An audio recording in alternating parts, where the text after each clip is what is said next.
গতকালকে অফিসে জম্পেশ খাবার-দাবার ছিল। আর আমার এই জম্পেশ খাবার-দাবারের ভিডিও আপনারা সবাই অনেক বেশি পছন্দ করেন। তাই ভাবলাম পুরাটা একটা ভিডিও নিয়ে চলেই আসি। আসসালামু আলাইকুম, সবাইকে নতুন একটি ভিডিওতে ওয়েলকাম করছি। গতকালকে ওয়েদারটা এমন ছিল মনে হচ্ছে যে যেকোনো সময় ঝুম বৃষ্টি নামবে, মানে এরকম একটা ওয়েদার ছিল। আর আমাদের অফিসের ন্যাচারাল ভিউ মাশাআল্লাহ এত বেশি সুন্দর, মানে গেলে না মনটা শান্তি হয়ে যায় মনে হয় যে।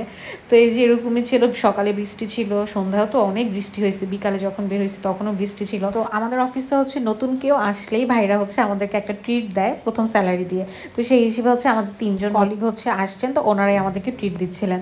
তো সবাই মিলে আমাদের ক্যান্টিনে খাওয়ার আয়োজন করা হয়েছে। নর্মালি আমরা বাইরে মানে খেতে যাই, বাট এখন যে বৃষ্টির ওয়েদার সব কিছু মিলিয়ে ভাবলাম ক্যান্টিনেই খাওয়া স্টার্ট করি। আর ক্যান্টিনের রান্নাবান্নাও মাসাল্লাহ অনেক মজা। তো প্রথমে এই যে সালাদ চলে আসছে, আর শশাগুলো দেখে আমার এত ভালো লাগতেছিল যে একদম ফ্রেশ ছিল শশাগুলো, যার কারণে দেখে খুব শান্তি লাগতেছিল।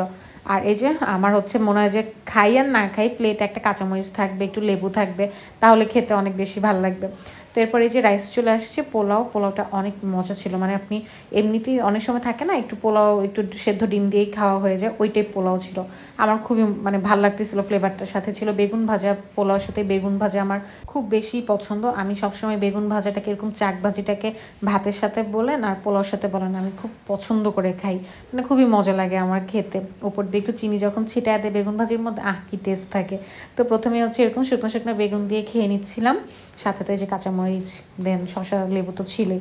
এরপর চলে আসে রোস্ট ওরা এত মজা করে রান্না করছে, মনে হয়েছে যে বাসায় রান্নার মতো, মানে একদম মিষ্টি পারফেক্ট ছিল। আমি যেরকম রোস্ট খাই, ঝাল রোস্ট না, একটু মিষ্টি মিষ্টি রোস্ট আর কি, কিশমিশ দুধ চিনি দিয়ে যেটা রান্না করে ওই টাইপ রোস্ট ছিল, খুবই মজার। চিকেনটাও একদম সুন্দর মধ্যে হচ্ছে কুক হয়েছিল, যার জন্য খেতে অনেক ভালো লাগতেছিল। এই যে আমি রোস্ট হচ্ছে অনেক মানে ঝোল নিয়ে নিছি, সাথে এরকম চিকেন ভেঙে নিছি, আর হচ্ছে কাঁচামরিচের কামড়, উফ কি যে টেস্ট মাশাল্লাহ।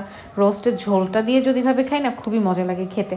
আর আমার এমনি একটু মিষ্টি খাবার পছন্দ, এই জন্য রোস্টটা একটু মিষ্টি মিষ্টি ছিল দেখে খুব খুশি হয়ে গেছি। আর এই যে ডালটা ছিল, ডালটা হচ্ছে মুগ ডাল প্লাস হচ্ছে বুটের ডাল দিয়ে চিকেনের কিছু পার্ট দিয়ে রান্না করা। এই ডালটা এত বেশি মজা ছিল, আমি শুরুতে একটু ভাবতেছিলাম যে পোলাও দিয়ে ডাল কেমন না কেমন লাগবে, কারণ আমাদের অঞ্চলে আসলে ওরকম পোলাও দিয়ে ডাল খাওয়া হয় না, এই জন্য আমরা ওভাবে খাই না।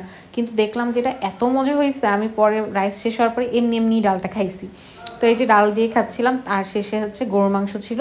গরুর মাংসটা একটু শক্ত ছিল, আর হচ্ছে গরুর মাংসটা একটু ঝাল কম ছিল। মানে সব রান্নায় মোটামুটি দেখা গেছে যে একটু মিষ্টি মিষ্টি ফ্লেভার চলে আসছে আর কি। তো গরুটা যদি একটু ঝাল হইতো আরও বেশি ভালো লাগতো। এমনি অনেক মজা ছিল, কিন্তু একটু ঝাল ঝাল যদি হইতো। আমি নতুন দেখলাম যে এখানে ওরা কিসমিস দিছে গরুর মধ্যে, তো দেখা যায় রোস্টও তো একটু মিষ্টি মিষ্টি, আর ডালটাও অনেক বেশি ঝাল ওনারা দেয় নাই। আর গরুটাও যখন একটু মিষ্টি গেছে তখন সবগুলো খাবার একই ফ্লেভার চলে আসছে। তো যদি এটাতে একটু ঝাল হতো বেশি ভালো লাগতো, এর জন্য আমি হচ্ছে এখানে কাঁচামরিচ দিয়ে খাচ্ছিলাম যে একটু ঝাল ঝাল খাওয়া যাবে। বাট মানে সব কিছু মিলে খুবই মজার খাবার ছিল। লাস্টে ছিল দই। তো আমি হচ্ছে একটু রিল্যাক্সে ডেজার্ট খেতে পছন্দ করি, এর জন্য ওইখানে না খেয়ে আমি আমার ডেস্কে এসে আস্তে আস্তে হচ্ছে দইটা এনজয় করে খাচ্ছিলাম। কারণ আমার কাছে মনে হয় যে ডেজার্ট হচ্ছে এমন একটা জিনিস যেটা আপনি আস্তে ধীরে রিল্যাক্সে খাবেন, খাওয়ার পর আপনার মানে একটা শান্তি দিবে আর কি, এরকম। তো ভিডিওটি এই পর্যন্তই, কেমন লাগলো অবশ্যই জানাবেন। আল্লাহ হাফেজ।